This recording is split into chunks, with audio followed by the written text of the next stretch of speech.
అమ్మా, తిరిగి వస్తానో రానో ఆ పైలట్ చివరి మాటలు చివరకు ఏమైంది? ఫరీదాబాద్ మట్టిలో పుట్టిన 23 ఏళ్ల దీపిక అధానా గల్ఫ్ దేశాల్లో చిక్కున్న మన వాళ్ళను రక్షించేందుకు మృత్యువుతో పోరాడింది. ఫరీదాబాద్ లోని తిగావ్ ప్రాంతానికి చెందిన దీపిక తండ్రి యోగేష్ అధానా ఒక ఆర్కిటెక్ట్. తన మనవరాల్ని పైలట్ గా చూడాలన్నది ఆమె తాతయ్య అమృత్ సింగ్ అధానా చిరకాల కోరిక. 2020 సంవత్సరంలో ఇంటర్మీడియట్ పూర్తి చేసిన దీపిక కోవిడ్ సమయంలో ఎన్నో ఇబ్బందులు పడి ఇంటి నుంచే చదువుకొని కమర్షియల్ పైలట్ లైసెన్స్ ను సాధించింది. ఆ తర్వాత గ్రీస్ ఇస్తాంబుల్లో శిక్షణ పొంది ఎయిర్ బస్ A320 విమానాలు నడపడంలో నైపుణ్యాన్ని సంపాదించుకుంది. ఎయిర్ ఇండియా ఎక్స్ప్రెస్ లో పైలట్ గా పనిచేస్తున్న 23 ఏళ్ల దీపికకు మార్చ్ 6వ తేదీ ఉదయం 10 గంటల 20 నిమిషాలకు హఠాత్తుగా ఓ కాల్ వచ్చింది. యుఏఈలోని రాస్ అల్ ఖైమాకు వెళ్లి అక్కడ చిక్కుకున్న 169 మంది భారతీయులను సురక్షితంగా స్వదేశానికి చేర్చాలని పై అధికారులు ఆర్డర్ వేశారు. అయితే నిజానికి ఆ విమానాన్ని ఆమె స్నేహితురాలు నడపాల్సి ఉంది. కానీ చివరి క్షణంలో ఆ బాధ్యత దీపికపై పడింది. యుద్ధం భీకరంగా సాగుతున్న ప్రాంతం కావడంతో బయలుదేరే ముందు ఆమె తన తల్లితో అన్న మాటలు గుండెలను పిండేశాయి.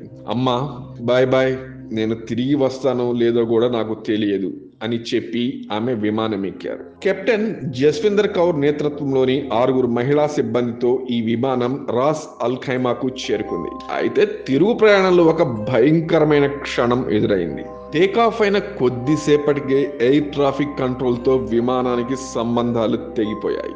నెట్వర్క్ వైఫల్యంతో ఏం జరుగుతుందో అర్థం కాని స్థితిలో ధైర్యం కోల్పోకుండా దీపికా బృందం విమానాన్ని నడిపింది. కొద్ది నిమిషాల తర్వాత మళ్ళీ కమ్యూనికేషన్ పునరుద్ధరించబడంతో అంతా ఊపిరి పీల్చుకున్నారు. అయితే అనేక సవాళ్ల మధ్య 169 మంది భారతీయులను సురక్షితంగా స్వదేశానికి చేర్చారు దీపికా బృందం. వచ్చిన వెంటనే ఆమె తన తల్లికి ఫోన్ చేసి, అమ్మ, సేఫ్ గా ఇండియాకి ల్యాండ్ అయ్యాం అని చెప్పగా ఆమె తల్లి, కుటుంబ సభ్యులు అంతా తెగ సంబరపడిపోయారు. ముఖ్యంగా ఆమె తల్లి బాబ్లీ అధానా మాట్లాడుతూ, నా బిడ్డ ఇంతమంది ప్రాణాలను కాపాడినందుకు నాకు చాలా గర్వంగా ఉంది అని ఆనంద భాష్పాలను కార్చారు. పశ్చిమాసియాలో యుద్ధ జ్వాలలు ఎగిరిపడుతున్న వేళ తన ప్రాణాలకు తెగించి మాతృభూమి కోసం నిలబడింది ఈ 23 ఏళ్ల పైలట్. అగ్రరాజ్యం అమెరికా, ఇజ్రాయెల్ దేశాలు సంయుక్తంగా ఇరాన్ పై దాడులు చేస్తుండగా గగనతలం ప్రమాదకరంగా మారింది.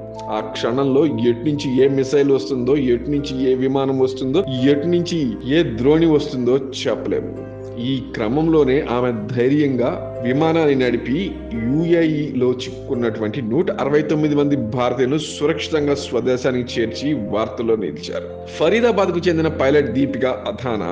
అయితే ఆమె ఈ రెస్క్యూ ఆపరేషన్ చేపట్టడానికి ముందు తన తల్లికి చేసిన మెసేజ్ మాత్రం ప్రస్తుతం నెట్టింట తెగ వైరల్ అయిపోతుంది.